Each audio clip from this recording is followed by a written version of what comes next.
اعوذ باللہ من الشیطان الرجیم بسم اللہ الرحمن الرحیم الحمد للہ رب العالمین بارئ الخلائق اجمعین الحمد لأہلہ والصلاة علی اہلہ الصلاة والسلام علی سید الانبیاء والمرسلین العبد المؤید الرسول المسدد المصطفى الأمجد الحبيب الأحمد النبي الأمي المكي المدني السراج المنير الكوكب الدري صاحب الوقار والسكينة المدفون بأرض مدينة سيدنا ونبينا وشفيع ذنوبنا وطبيب قلوبنا وحبيب نفوسنا ومولانا أبي القاسم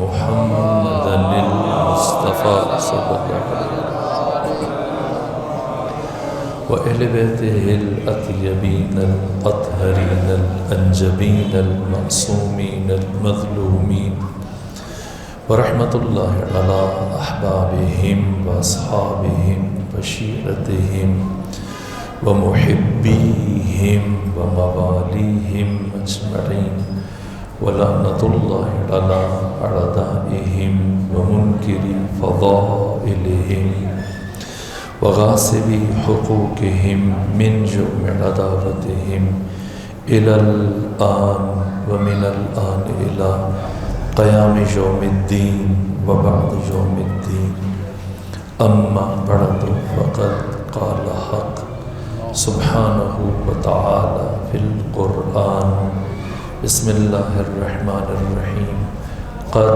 افلح المؤمنون الذین هم فی صلاتهم خاشعون صلوات کی خاندان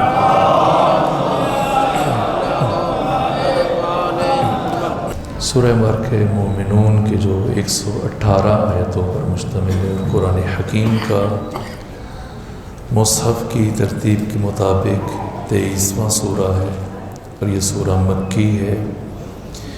مولا متقیان نے 16 رجب دنیا میں تشریف آوری کے بعد پیغمبر اکرام اسلام کے ہاتھوں پر اس سورہ کی ابتدائی 11 آیتوں کی تلاوت فرمائی جو خود اپنا تعارف بھی تھا اور مومنین کا تعارف بھی تھا۔ ان آیات کے جواب میں ختمی مرتبت نے یہ فرمایا کہ یا علی انت وشیعتک هم الفائزون، فوز اور فلاح ہر دونوں کا مفہوم کامیابی، لیکن منطقی اعتبار سے السلام علیکم ان میں عام خاص مطلق کی نسبت پائی جاتی ہے۔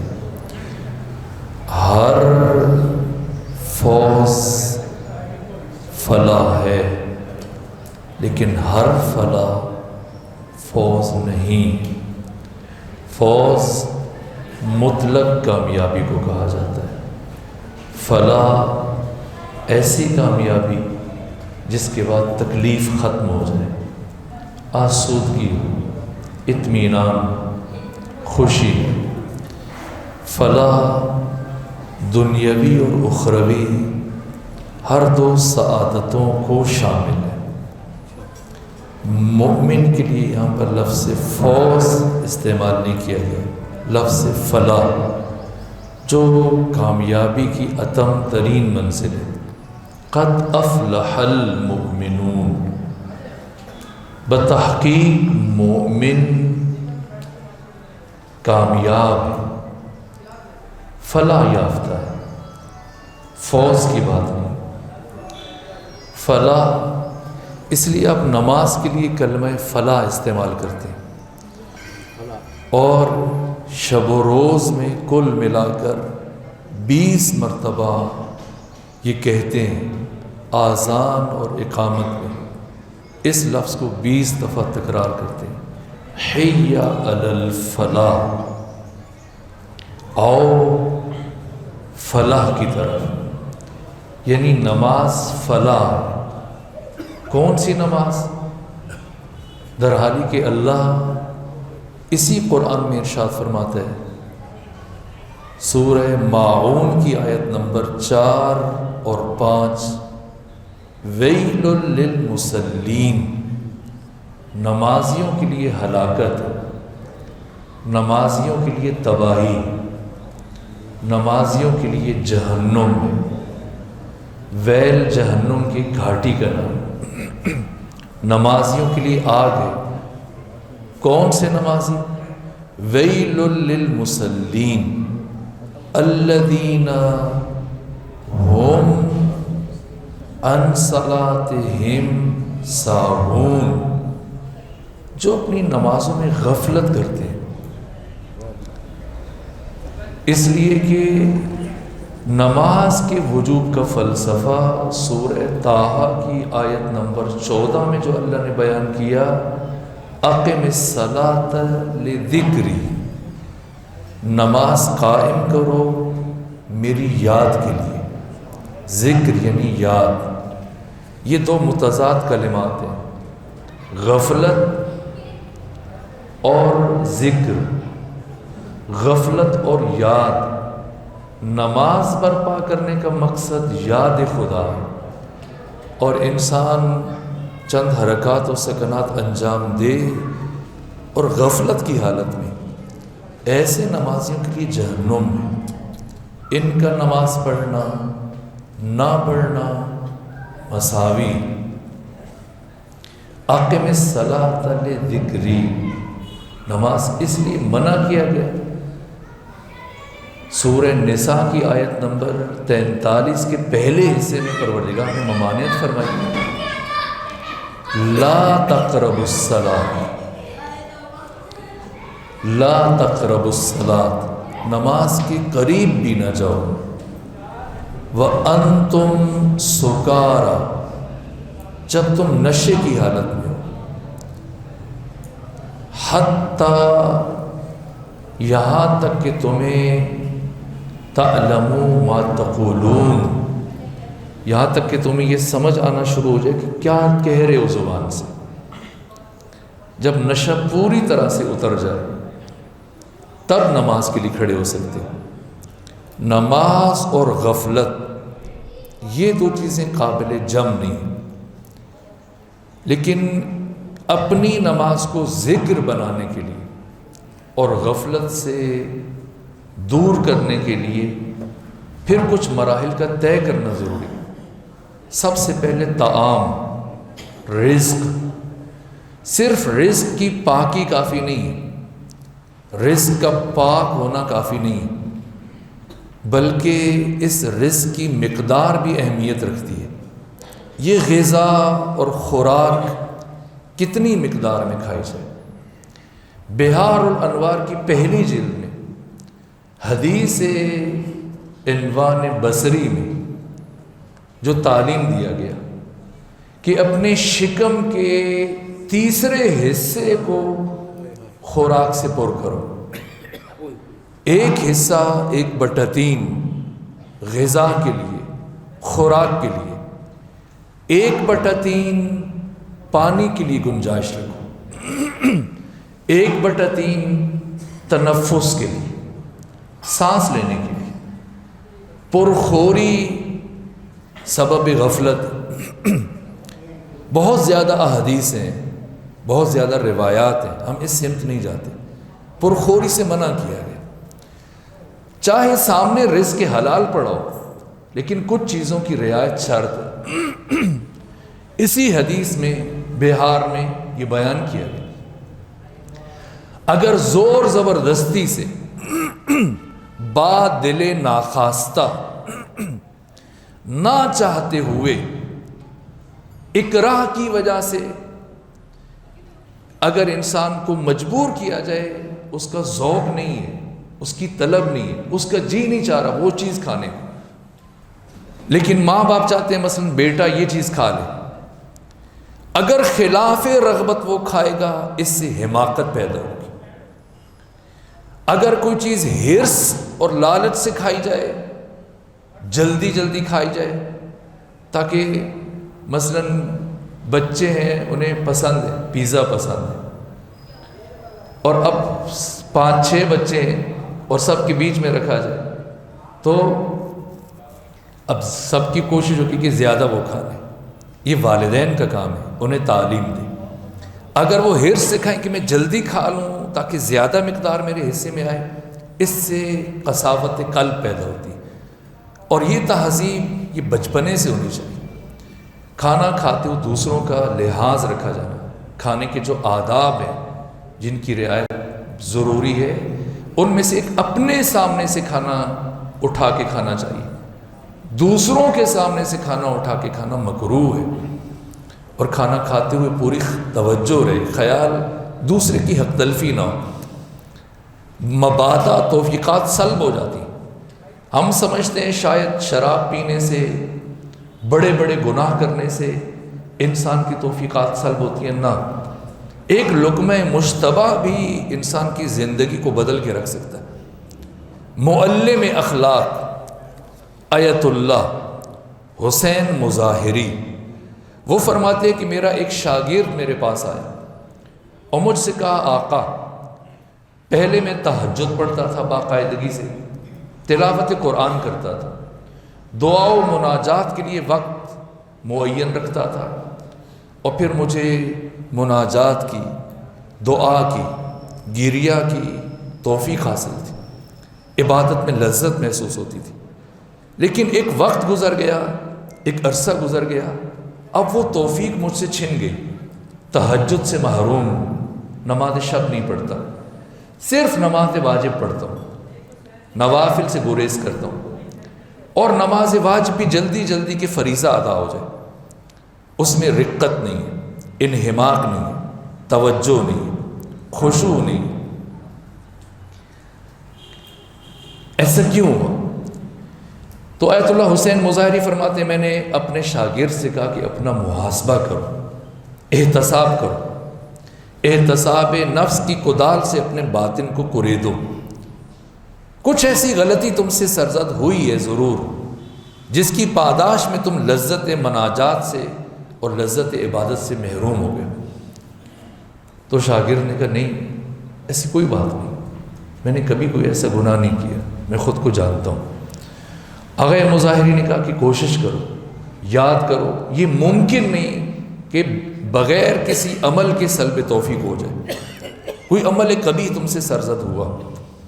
بہت سوچنے کے بعد اس طالب علم کو یاد آیا کہ ایک محفل میں، ایک مجلس میں، مجلس عزا کے بعد جب جیسے یہاں پہ افطار اہتمام ہے، جیسے مجالس کے بعد نیاز کا اہتمام ہوتا ہے، تو بانی مجلس یا میزبان نے اعلان کیا کہ ظرف کم ہے، تو دو مومن ایک ایک ظرف میں، ایک ایک پلیٹ میں وہ چاول کھا لیں۔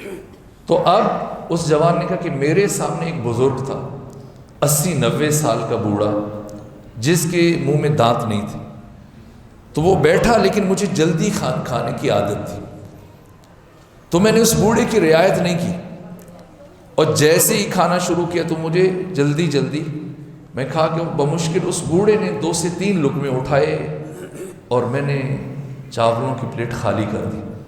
جب میں اٹھا تو اس بوڑھے نے مجھے دیکھا، کہا پسر ہیچ موقع موفق نہ خواہد شو، تو زندگی میں کبھی کامیاب نہیں ہوگا۔ تو میں ہنس پڑا، میں نے کہا یہ بوڑھا 2 لقمے میں نے چاول کے زیادہ کھا لیے، تو یہ اتنی بڑی بات کر رہا ہے۔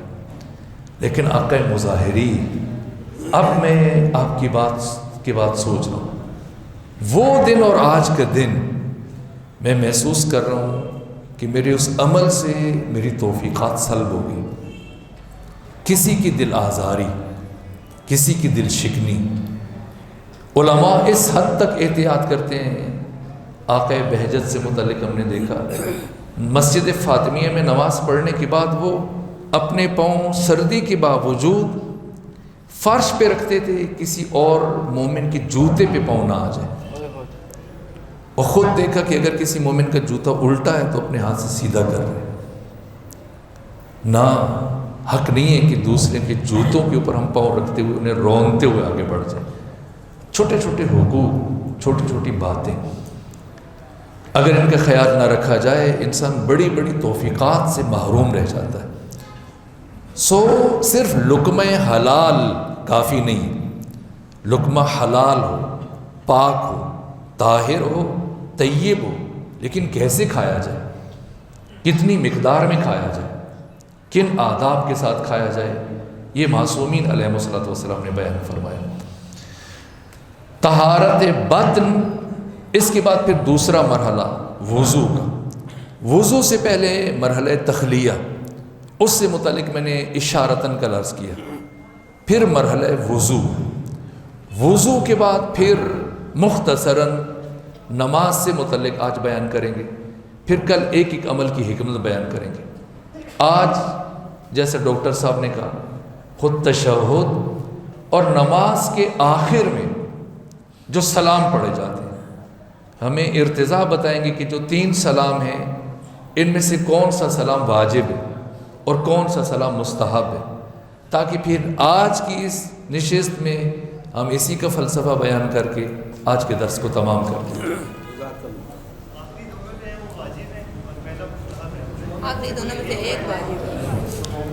اب دیکھیں، اسی لیے ہم نے احکام بیان کیے تھے۔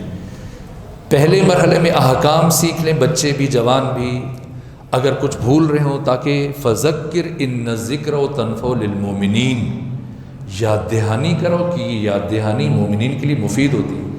کبھی اس چیز سے تنگ نہیں ہونا چاہیے کہ یہ احکام تو میں نے پڑھ رکھے ہیں، یہ تو سیکھ رکھے ہیں، نہ، گاہے ان کا مرور ضروری ہوتا ہے تاکہ ایک دفعہ وہ تر و تازہ ہو جائیں ذہن میں، اور پھر اس کے بعد پھر سے انسان ان میں تتبع کرے، تفحص کرے، چھان پھٹک کرے، غور و فکر کرے، پھر حکمتوں کی طرف بڑھنا شروع کرے۔ نماز کے آخر میں ہم تشہد کے بعد سلام پڑھتے ہیں، تشہد کو بھی عرض کریں گے لیکن سلام کو مقدم کرتے ہیں۔ السلام علیکہ ایہا النبی ورحمۃ اللہ وبرکاتہ۔ یہ سلام مستحب ہے، آپ کی مرضی اپنی نماز میں یہ سلام پڑھیں، مرضی نہ پڑھیں۔ اس کے بعد کے 2 سلام، ان میں سے ایک واجب ہے، السلام علینا وعلی عباد اللہ الصالحین۔ یہ سلام یا دوسرا سلام السلام علیکم ورحمۃ اللہ وبرکاتہ، ان دونوں میں سے ایک واجب ہے، دوسرا پڑھیں گے مستحب ہے، تینوں پڑھیں گے مستحب ہے۔ آئیے سلام آخر سے متعلق بات کریں۔ نماز کے آخر میں جو نمازی کہتے ہیں السلام علیکم ورحمۃ اللہ وبرکاتہ، یہ سلام کسے کر رہا ہے؟ کیا صرف ہوا میں یہ صدا چھوڑ رہا ہے، یہ آواز جاری کر رہا ہے؟ بالآخر اگر سلام کر رہا ہے تو کسے سلام کر رہا ہے؟ السلام علیکم ورحمۃ اللہ وبرکاتہ، اس لیے کہ نبی پر سلام بھیج چکا ہے، خود پر سلام بھیج چکا ہے، علینا۔ پھر عباد صالحین پر سلام بھیج چکا ہے، مسلمین سے شروع کریں، پھر مومنین، متقین، شہداء، صدیقین، ائمہ، مرسلین، سب پر سلام بھیجا۔ یہ آخر میں پھر کیوں کہہ رہے السلام علیکم ورحمۃ اللہ وبرکاتہ؟ یہ کسے سلام کر رہے ہیں؟ اور یہ سلام کون کرے اور کون نہ کرے؟ 2 سلام ہیں، ان میں سے ایک واجب ہے، السلام علینا وعلی عباد اللہ الصالحین کہہ دے، کافی ہے، واجب ادا ہو گیا۔ اب جس نے مستحب سلام بعد میں ادا کرنا ہے اور السلام علیکم ورحمۃ اللہ وبرکاتہ کہنا ہے، وہ یہ سوچ کر سلام کرے کہ سلام کر بھی سکتا ہے یا نہیں کر سکتا۔ اس لیے کہ پہلے سلام کے مصداق کو سمجھے پھر یہ سلام ادا کرے. اگر مصداق موجود نہیں ہے پھر سلام کرنے کی زحمت نہ کرے.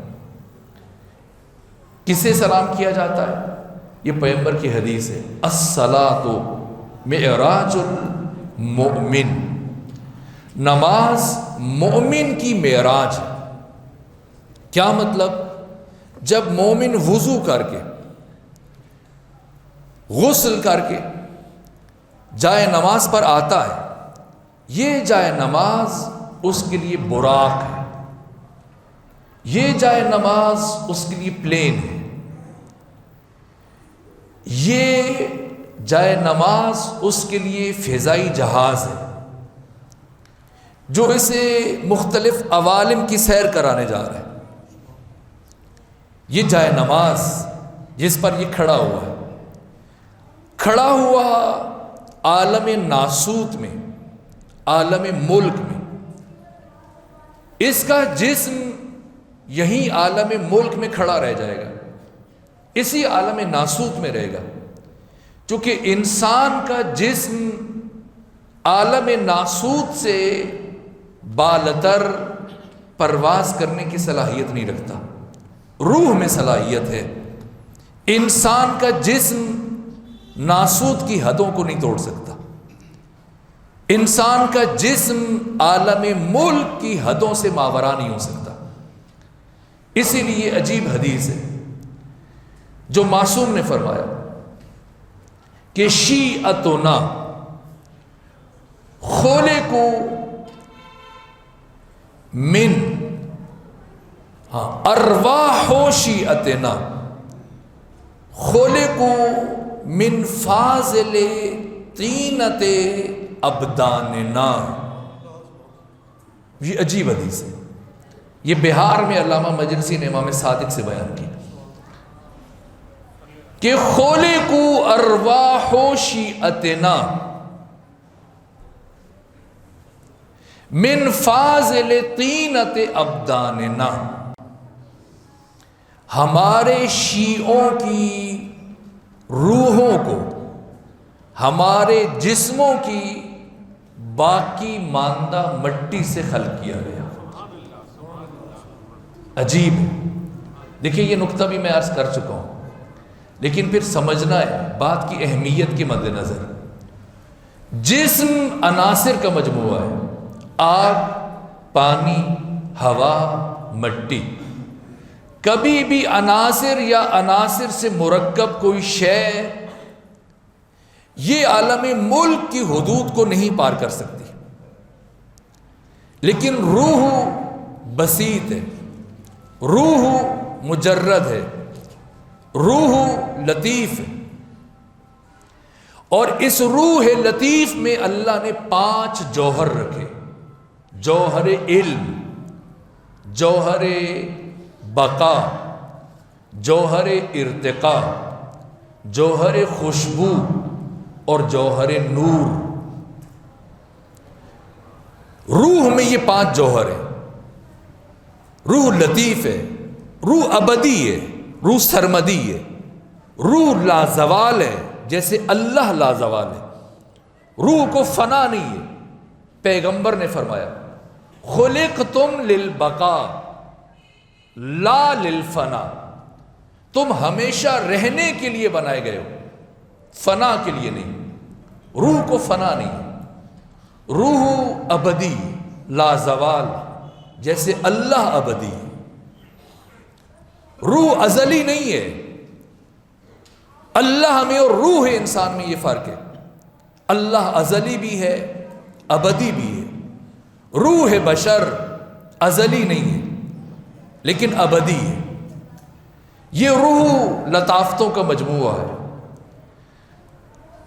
تو جتنی ہماری روح لطیف ہے اتنے انبیاء کے جسم لطیف ہیں، اور جتنی انبیاء کی روحیں لطیف ہیں اتنے ان 14 کے جسم لطیف ہیں.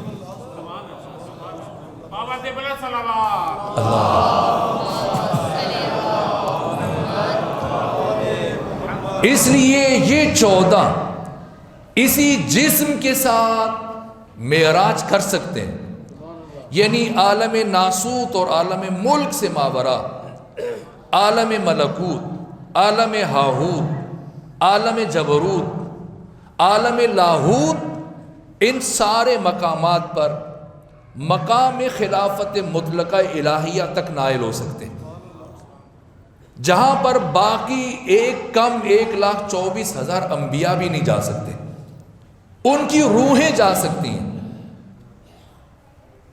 آخر کیا وجہ ہے کہ 33 برس کی عمر میں جب جناب عیسیٰ کو زمین سے اٹھایا گیا تو ان کی روح چوتھے آسمان پہ، جناب عیسیٰ کی روح چوتھے آسمان سے بالاتر نہیں، بیت المعمور پہ۔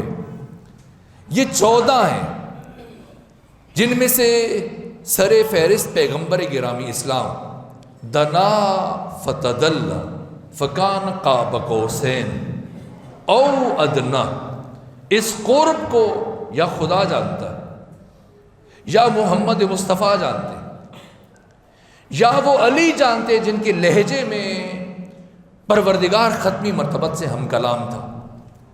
ہمارا جسم معراج پر نہیں جا سکتا، یہ ممکن نہیں، لیکن روح بشر یہ ممکن ہے کہ معراج کر سکے، رشد و تعالی کر سکے۔ جتنی جس کی روح لطیف ہوگی اور جتنا انسان اپنی روح کو ان آلودگیوں سے، ان کثافتوں سے پاک کرنے میں کامیاب ہو جائے گا، اپنے نفس اور روح کی تہذیب میں کامیاب ہو جائے گا، اپنے قلب کی طہارت کے حصول میں کامیاب ہو جائے گا، یہ اس سفر کمال میں آگے بڑھ سکتا ہے۔ کمال کا سفر یعنی اوج کا سفر، یعنی عروج کا سفر، یعنی بلندی کا سفر، یعنی ملک سے ملکوت تک کا سفر۔ اس میں سر فہرست نماز ہے، اس لیے مومن کی علامات میں سر فہرست نماز کو ذکر کیا گیا۔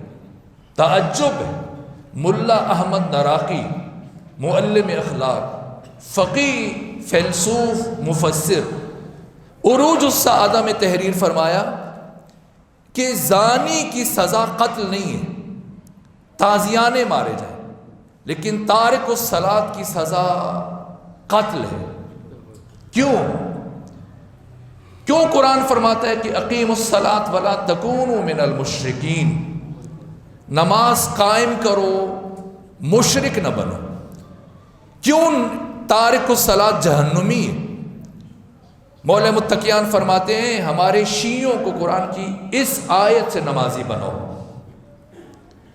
کہ جب اہل جہنم سے سوال کیا جائے گا کون سی چیز تمہیں جہنم کی اس گھاٹی تک لے آئی، سقر تک لے آئی، تو وہ کیا جواب دیں گے جہنمی؟ لم اکو من المصلین، ہم نمازی نہیں تھے۔ نماز آئین بندگی ہے، نماز انسان سازی کا نصاب ہے۔ اگر کوئی نماز سے محروم ہے وہ شرف آدمیت سے محروم ہے، بظاہر انسان ہے۔ یہ واقعہ بہت تکلیف دہ لیکن کبھی کبھی جوانوں کے لیے عرض ہو جانا چاہیے۔ فذکر ان الذکر تنفع للمؤمنین۔ آیت اللہ تقی بہجت سے ایک جوان نے کہا میں نے اللہ سے، میں نے امام زمانہ سے یہ عہد کیا تھا کہ اے امام زمانہ، اگر میری نگاہ کسی نامحرم خاتون پر اٹھی تو میں اپنے نفس کو سزا دینے کے لیے ایک ہی ظرف میں، ایک ہی برتن میں کتے کے ساتھ کھانا کھاؤں گا۔ اور آقا بہجت میں اپنے نفس پر قابو نہ رکھ سکا اور میری نگاہ نامحرم پر اٹھ گئی، لیکن اب جو میں نے امام زمانہ کے ساتھ عہد کیا تھا ہمت نہیں پڑ رہی کہ میں کس طرح اس نجس العین جانور کے ساتھ ایک برتن میں کھانا کھاؤں۔ تو آقا بہجت نے کہا اگرچہ تمہارا عہد اور منت عجیب ہے لیکن امام کے ساتھ تو نے عہد کیا تھا تو اب اسے نبھانا واجب ہے، لیکن میں تمہیں ایسی بات بتا دیتا ہوں جس کی انجام دہی میں تمہیں دقت پیش نہیں آئے گی، لیکن اگر تم ایسا کرو گے تو تمہاری منت پوری ہو جائے گی، امام زمانہ کے ساتھ تمہارا عہد پورا ہو جائے گا۔ اس جوان نے پوچھا کیا کروں؟ کہا آج جب آذان ہو اور آذان ہو جانے کے بعد جب نماز کا وقت شروع، تو نماز کا وقت شروع ہونے سے لے کر نماز کے وقت کے اختتام تک اس سارے دورانیوں میں تم کوشش کرو کسی ایسے فرد کو تلاش کرنے میں کامیاب ہو جاؤ کہ اس سارے دورانیے میں اس نے اللہ کی نماز نہ پڑھی ہو. تم اسے اپنے گھر بلاؤ اور اس کے ساتھ ایک ظرف میں کھانا کھا لو، تمہارا امام زمانہ کے ساتھ عہد پورا ہو جائے گا. تارک الصلاۃ دیکھنے میں انسان ہے لیکن شرف آدمیت سے محروم ہے. نماز انسان ساز ہے، نماز انسان سازی کا نصاب ہے. ہم انسان پیدا نہیں ہوئے، ہم انسان بننے کے لیے پیدا ہوئے. نماز ہمیں انسان بناتی. کون سی نماز؟ جس میں غفلت نہ ہو. غفلت والی نماز خود جہنم تک لے جاتی. ویل للمصلین الذین هم عن صلاتهم ساہون.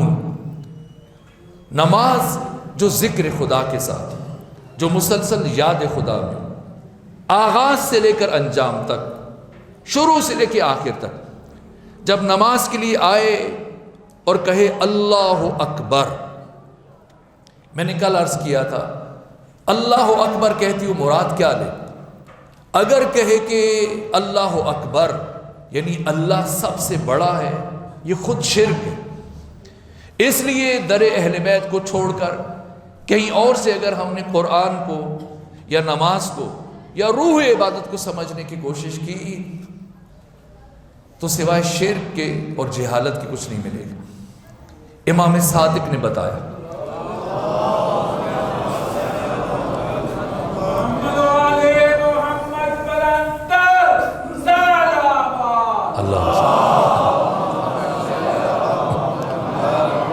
اللہ اکبر من ان یوسف.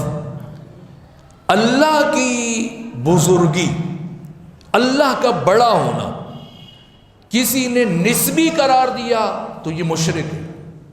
اللہ بڑا ہے، اللہ کا بڑا ہونا، اللہ کا بزرگ ہونا یہ علی الاطلاق ہے، یہ بطور مطلق ہے. نسبی یہ شرک ہے، مطلق ماننا یہ عین توحید ہے. تو اللہ اکبر کہتے ہوئے متوجہ رہے، چونکہ اقم الصلاۃ لذکری، نماز قائم کرو میرے ذکر کے لیے، یعنی ہر لفظ پر توجہ. نماز کا سب سے پہلا لفظ اللہ اکبر. تو اللہ اکبر کہتے ہوئے یہ سمجھ رہا ہو کہ کیا کہہ رہا ہے، اللہ سے متعلق کیا بات کر رہا ہے. اللہ سے متعلق پہلی بات جو تعلیم دی گئی، کیا یہ نیت کرو، یہ نیت کے ساتھ اللہ اکبر کہو کہ اللہ اکبر من ان یوسف، اللہ اس سے بلندتر ہے کہ اس کی توصیف کی جا سکے. اس لیے جیسی کہا پھر توصیف شروع کی. قرآن لامحدود ہے لیکن عربی زبان میں نازل ہوا. اس کے باوجود کہ قرآن لامحدود وسعتوں کا حامل ہے، لیکن کیا حق کے توصیف پروردگار ادا ہو سکتا ہے؟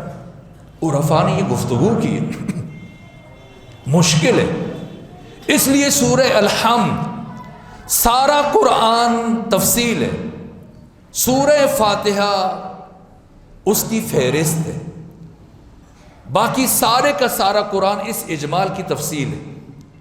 سورہ فاتحہ خلاصہ ہے. سارے قرآن میں 4 چیزیں بیان کی گئیں اور ان 4 چیزوں کو اللہ نے سورہ فاتحہ میں رکھا. اس لیے لا صلاۃ الا بفاتحۃ الکتاب.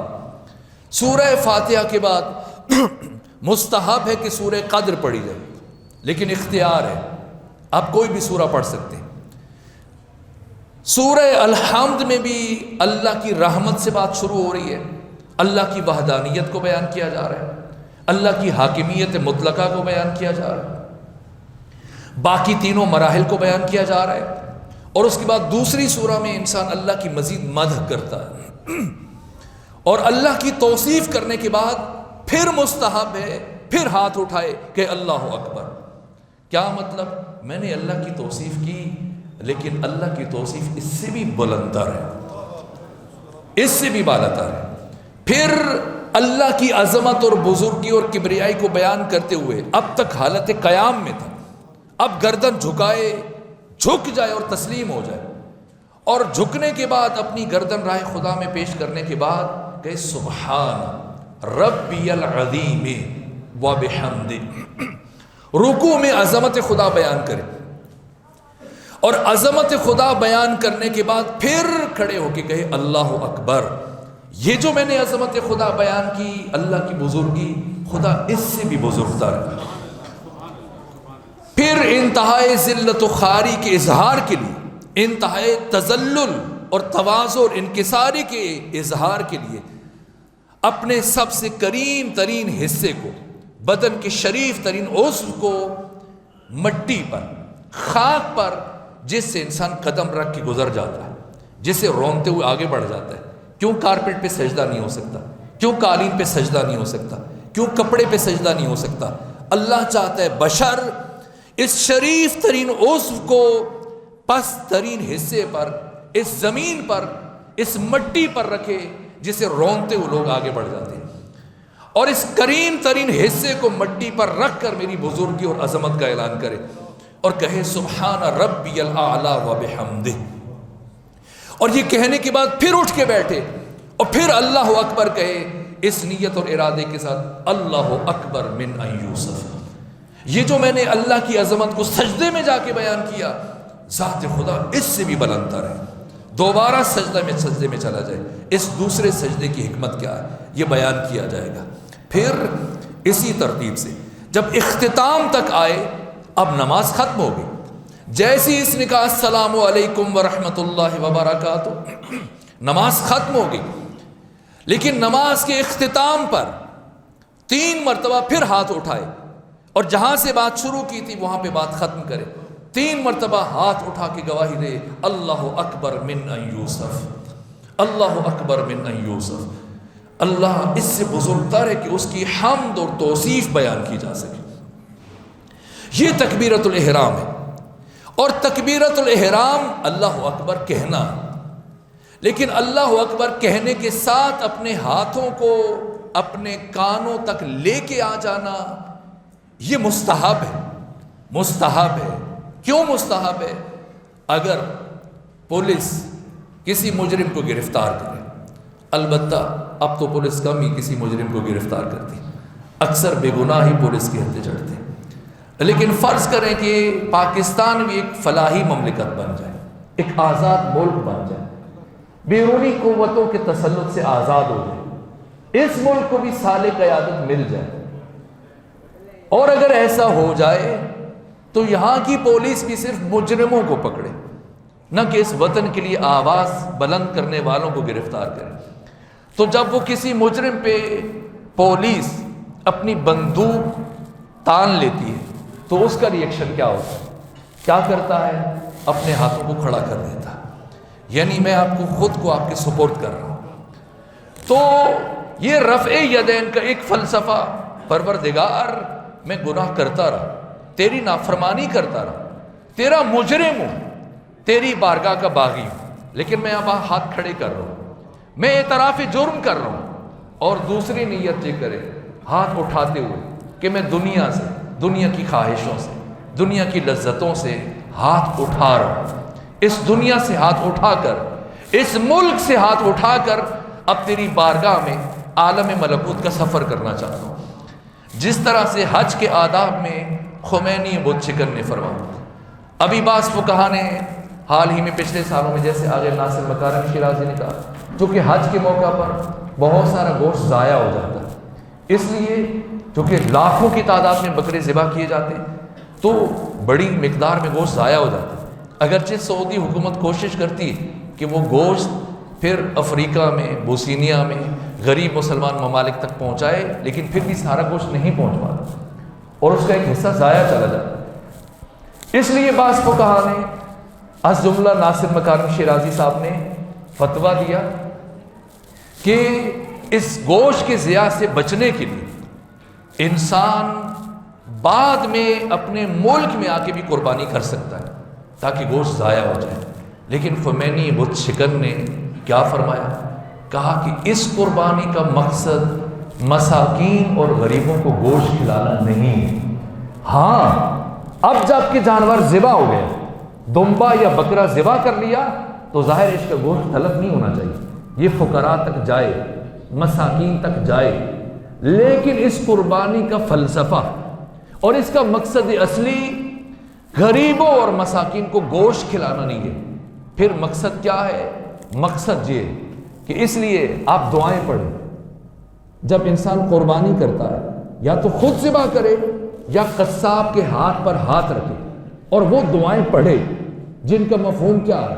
مستفاد، نچوڑ، خلاصہ اور اسارہ۔ یہ اس دمبے یا بکرے کی گردن پر چھری چلاتے ہوئے یہ نیت نہ کرے کہ میں دمبا ذبح کر رہا ہوں تاکہ سے کچھ لوگ کھا لیں، نہ، اپنی ساری خواہشوں کو، اپنے نفس رذیل کو، اپنی شہوات کو، نفس امارہ کو مجسم کرے اس دمبے کی صورت میں، اور یہ نیت کرے کہ پروردگار یہاں اس مقام پر بظاہر یہ دمبا میرے سامنے ہے، لیکن میں نفس امارہ اور خواہشوں کو مجسم کر کے ان پر چھری پھیرنے لگا ہوں۔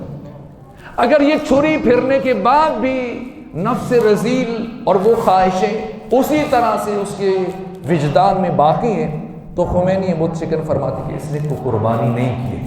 قربانی قرب سے ہے، یعنی وہ عمل جو انسان کو اللہ سے قریب کر دے۔ اسی طرح سے تکبیرۃ الاحرام، تکبیرۃ الاحرام یعنی انسان دنیا سے ہاتھ اٹھا رہا ہے، اس عالم ملک سے، مال سے، دولت سے، عہدے سے، شہرت سے، زمینوں سے، درہم و دینار سے، سونے چاندی سے، یہ زمین اور جائیدادوں اور پلاٹ سے ہاتھ اٹھا رہا ہے، اللہ کی بارگاہ میں جا رہا ہے۔ لیکن ہاتھ اٹھانے کے بعد ابھی بھی اگر حالت نماز میں پیسے گن رہا ہے، ابھی بھی حساب و کتاب کر رہا ہے، ابھی بھی یہ سوچ رہا ہے کہ اگر پلاٹ کا یہ حصہ، وہ جو ایک نکڑ ہے 3 مرلے جو فلاں کے پاس ہے، اگر وہ مجھے مل جائے تو میرا پلاٹ مسطح ہو جائے گا، مستطیل بن جائے گا، مربع بن جائے گا، نہ، یہ خود کے ساتھ جھوٹ بول رہا ہے، یہ خود کو دھوکہ دے رہا ہے، یہ نماز کے لیے نہیں کھڑا ہوا ہے۔ نہ، نماز کا پہلا عمل تکبیرۃ الاحرام ہے، اور اس کے بعد پھر اعوذ باللہ من الشیطان الرجیم پڑھیں، لیکن نہ، آواز سے نہ پڑھیں، آواز سے پڑھنا منع ہے۔ بسم اللہ آواز سے پڑھیں، اعوذ باللہ آہستہ پڑھیں۔ کیوں اعوذ باللہ کو آہستہ پڑھنا چاہیے اور بسم اللہ کو آواز سے پڑھنا چاہیے؟ وقت ختم ہو گیا، کل یہیں سے انشاءاللہ گفتگو کو شروع کریں۔ وہ دعا مانگتے ہیں جو ابو ثمامہ ساعدی روز عاشور امام حسین کی بارگاہ میں کھڑے ہو کے عرض کی، آقا ہنگام زوال جی چاہتا ہے آپ کی ابتدا میں آخری نماز پڑھ لیں۔ شہدائے کربلا جنہیں جنت کی سند مل چکی ہے، شہدائے کربلا جو 72 کے 72 لوگ کشف الغطا کی منزل پہ فائز ہو چکے ہیں، جو رضایت خدا کی منزل پہ فائز ہو چکے ہیں۔ سید الشہداء نے فرمایا تھا، میں راضی، میرا اللہ راضی، میری ماں فاطمہ زہرا راضی، میرے نانا محمد مصطفیٰ راضی۔ ان تمام تر کامیابیوں کے بعد جب جنت بھی مل گئی، فلاح بھی مل گئی، سب کچھ مل گیا، ابو ثمامہ خواہش کر رہے کہ آپ کی ابتدا میں نماز پڑھ لیں۔ سید الشہداء نے کیا دعا دی، کیا فرمایا؟ یہ فرمایا تمہاری اولاد کو حکومتیں مل جائیں، دنیاوی کامیابیاں مل جائیں، نہ، اب دید حسین اور حسین کی عرفان کو سمجھنا ہوگا۔ ہاتھ اٹھائے، اپنے صحابی ابو ثمامہ کے لیے دعا مانگی، فرمایا حشرک اللہ من المصلین، ابو ثمامہ اللہ تجھے نمازیوں میں معشور کرے۔